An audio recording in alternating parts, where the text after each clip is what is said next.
Hello, rooted listeners. I have a special guest for you all today. We're changing it up a bit this week. Alexa Novak is here with us, and she's a senior in high school who is committed to the University of Wisconsin at Madison. She is a track and field and cross country athlete, and I've never had an athlete on the podcast before. So, very excited to have her on and share her experience of what it was like going through the recruiting process and what it takes to get to the elite level that she's at now.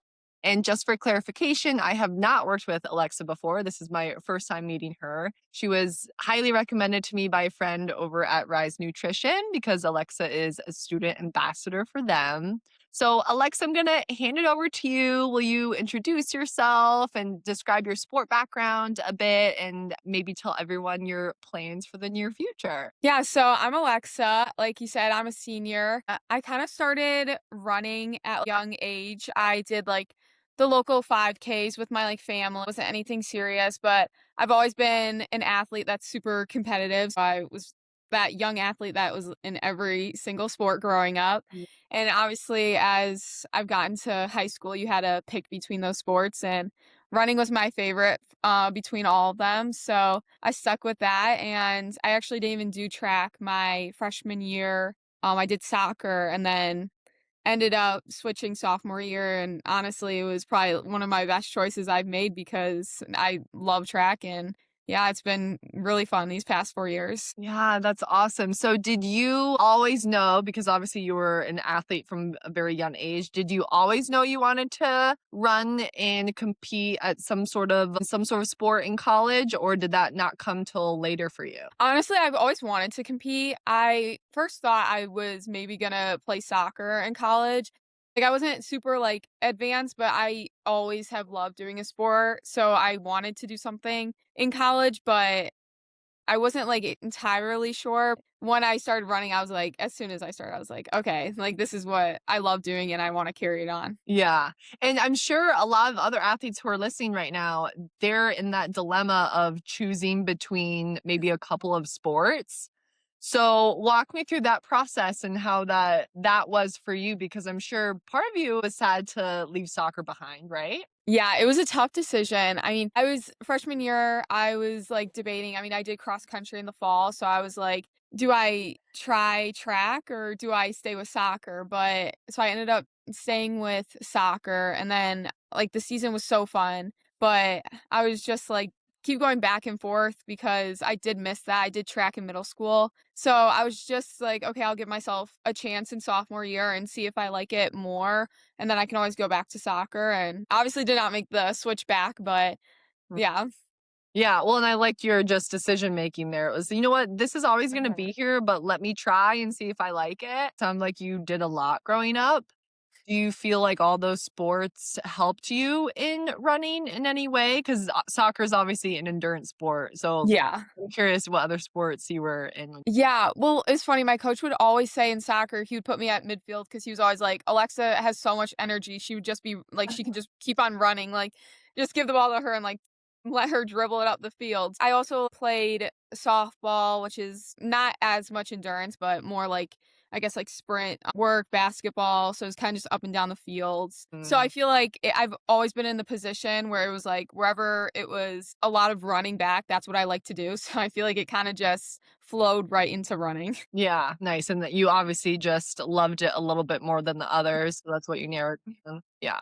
Well, what is your day-to-day schedule like right now? And especially just in your earlier high school years with your training and your workouts. And I'm sure you were doing other workouts outside of team workouts too. So will you walk us through what that looked like for you? Yeah, so in the morning, a couple times a week, we have morning runs. It's just a light, easy 20-minute run. So we'll do that. And then after school, I have our team practice, which it'll either be a workout or cross training or long run or normal run. So some type of run, obviously. Mhm. And then afterwards, we do stretching or dynamics and that kind of stuff. Sometimes we'll lift arms, but if we don't, I try to do it by myself 2 to 3 times a week, and then we have our meets on Friday or Saturday, so I try to also go to the gym and do legs on Saturday, so that way I have enough time to recover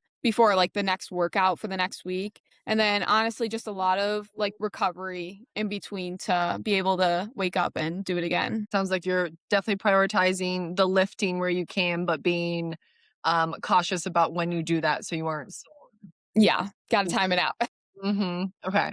And so you always knew you wanted to compete in college and you committed to a Division One school. What was the recruiting process like for you? And was that a pleasant experience? Was that a stressful one? Maybe a little bit of both? Yeah, so I feel like it was always the idea, like, okay, I might run in college, but then it became junior year and I was like, wow, like this is coming up sooner than we thought. But I started off by reaching out to honestly a lot of different colleges. I didn't really have a set college that I wanted to run at. So I was kind of just emailing places like far, close, warm, hot. It was kind of literally a mix of everything. And then I did some official and unofficial visits for some colleges, trying to find what I liked and what I didn't like. And that helped like narrow down my choices. And then I had to let a college know it was like the deadline that I could accept their offer. And then me and the Wisconsin coach got in touch.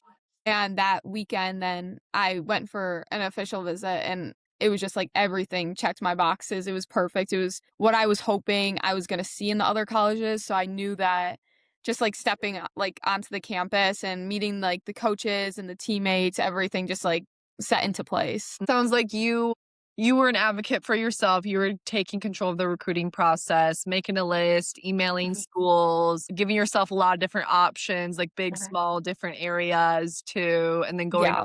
on several visits. So I think that's a great recommendation for all athletes is to give yourself some options, trial Sure. and error, see what you like. Are there any other recommendations that you would offer to student athletes who are kind of in your age bracket, Alexa, or maybe just a couple years behind you who are about to enter the same process? Any tips for them? Yeah, I also worked with a recruiter. His name was Andrew Novelli. He was the right on track recruiter, and he helped me get into like a lot of like closer connections with colleges or just like having my emails pop up. Obviously, a ton of people are emailing all these colleges. Like a lot of people want to be able to do their sport at these colleges. So it helped get a better way to in contact with those coaches that I might have not been able to just by emailing myself. Mhm. Okay. Recruiter is a great Mhm. resource. And then what did you like about the visits, especially with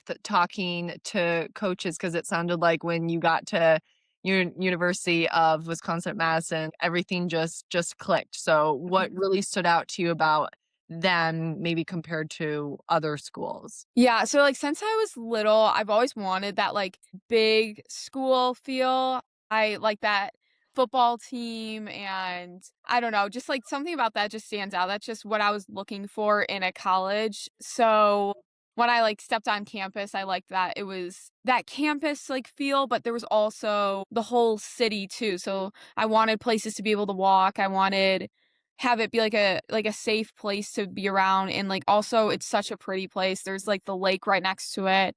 So, it's just, like, pretty overall. It's big. It was has a football team, has, like, good athletic, like, resources. I also wanted some where I could get, like, dry needling or stretching, and they were offering the resources, like, I was looking for as well, so I feel like that helped a lot too. Yeah, right. And it sounds like they just have a lot of good athletic culture and you wanted Mhm. to be a part of that.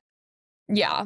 Yeah. So obviously competing at the Division 1 level is very hard and very few percentage of athletes get to do that. What do you think are some of the healthy habits and routines that helped you get to that level, Alexa? Yeah, so definitely fueling good. I make sure I'm getting enough food throughout the day. That has been the biggest change for me. I make sure I'm doing pre and post fuel and not even if I'm not hungry, I'm still eating because I know that's gonna help me.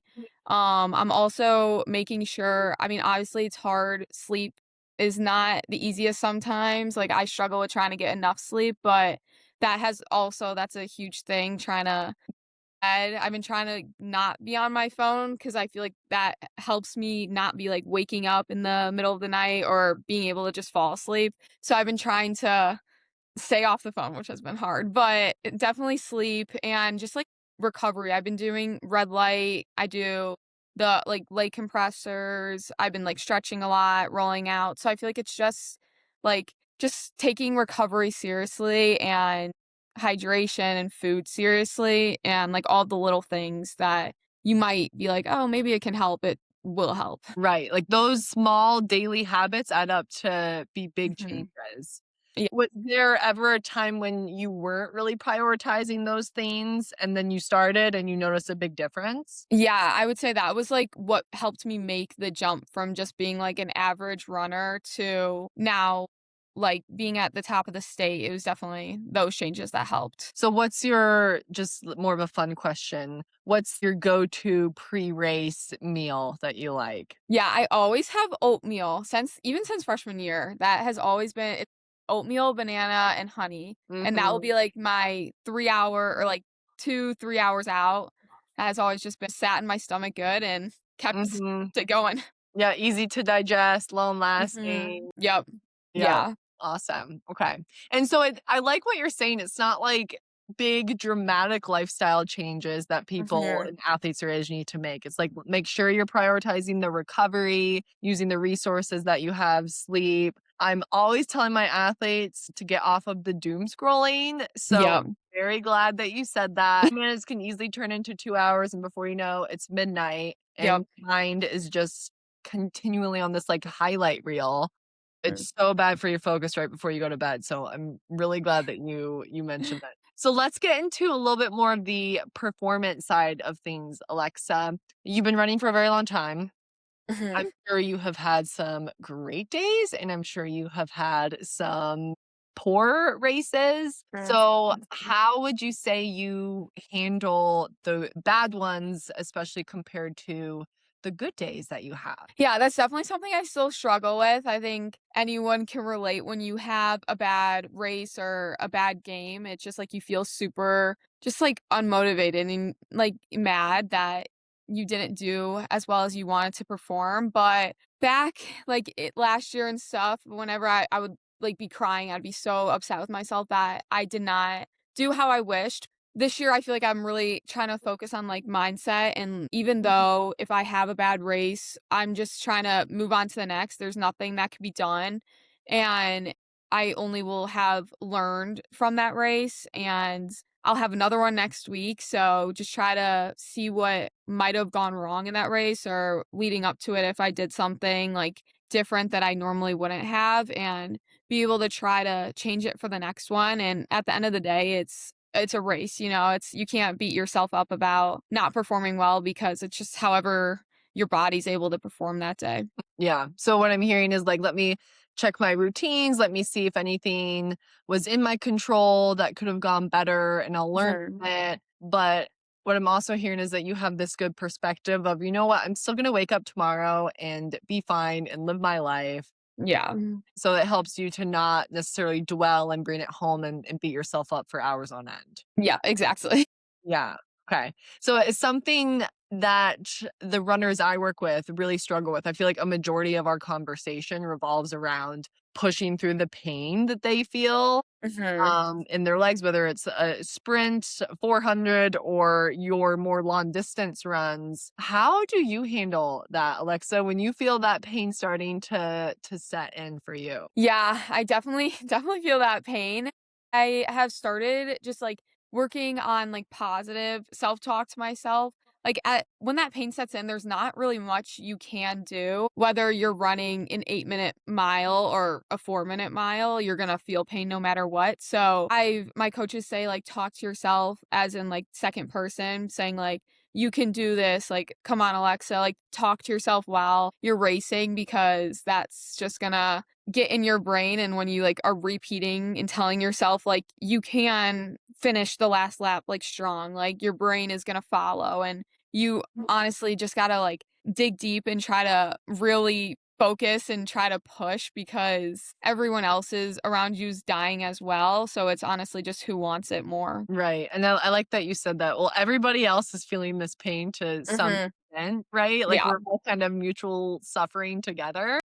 exactly. Yeah, I really like the self-talk piece because it's like you have this very productive coach in your ear telling you exactly what to do, and it's motivating, which seems like that works for you.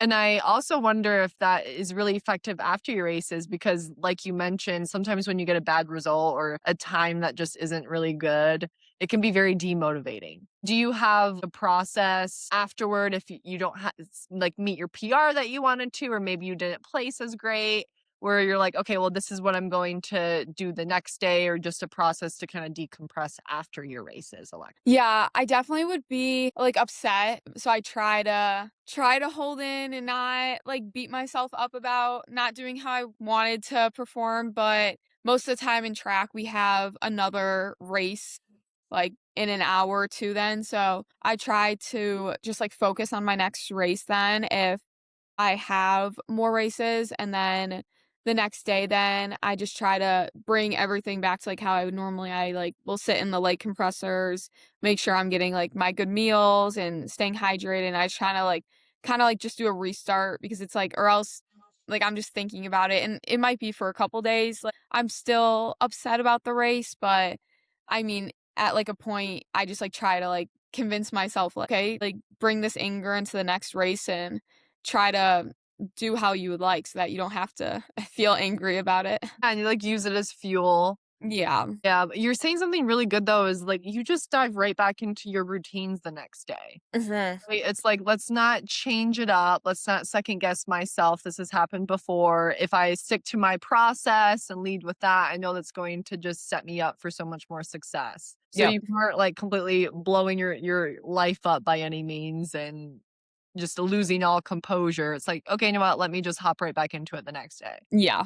And in between races, you're right, with track and field, there's a lot of events throughout the day. Have you ever more so maybe in past years, Alexa, been so stuck on a race and then you bring that into your next one? Has that ever happened to you? Yeah, that it definitely has. It's like the first race, I don't it doesn't go how I would like, and most of the time, I'm scared I'm gonna perform the same way. I'm in my next race, I'm gonna perform bad because I had a bad race, and then most of the time, it doesn't happen that way, and then so I feel like I've been able to get that out of my head, like, if I have one bad race, it doesn't mean that the whole day is gonna be bad, which now is, like, nice because obviously it's, like, 2 to 3 races. So I just gotta move on and focus on the next one. Yeah, and I'm sure you have a lot of proof built up where maybe Mhm. you had an off race and then the next one you were able to execute it really well. Yeah. What are some of the things that you like to do in between your races, Alexa? Like, it sounds like you try to have a little pep talk with yourself, which is good. Anything else that you like to do? Like, I just like to rest or maybe chit chat with my teammates, anything like that? Yeah, like, depending on how much time I have, I'll make sure I get, like, food and liquid in between, and then I also will put up my legs just to get out, like, the lactic, so I'll put them up for, like, 8 to 10 minutes, and then I'll, like, go cheer on my teammates if I have a lot of time, and then if not, then I'll sit with my teammates and rest my legs until I have to run again. How do you feel like being with your teammates helps you able to reset, maybe even stay out of your head? I feel like just talking with them, like, when I was at state too, I was very nervous and definitely was getting in my head last year, and my little sister was just, like, talking with me and staying with me and following me around, so I, like, did not feel, like, overwhelmed, so it just definitely helps just, like, talking because 'cause you're not then thinking about your race and, like, stressing about it. Right, right. Even if it's just like something silly and goofy, it just Mhm. creates some more positive energy for you. Yeah. Well, and then what about before your races, like pre-race routine? What are some of the things that you like to do like, that help get you just feeling good mentally and physically? Yeah, something I started doing was the night before to journal.